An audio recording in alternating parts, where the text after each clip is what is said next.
How to block someone on Facebook without unfriending them. Hello everyone, welcome back to our channel, and today we are back again with a new video. So without any delay, let's get into it. For that, firstly open Facebook app, click on the three lines at the top right corner and scroll down. After that, you will see the option of settings and privacy. Simply click on settings and privacy and again click on settings.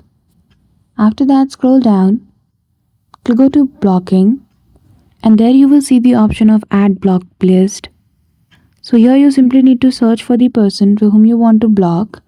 But remember, when you block someone on Facebook on your Facebook account, you will also be unfriending them and they will no longer have any access to contact you.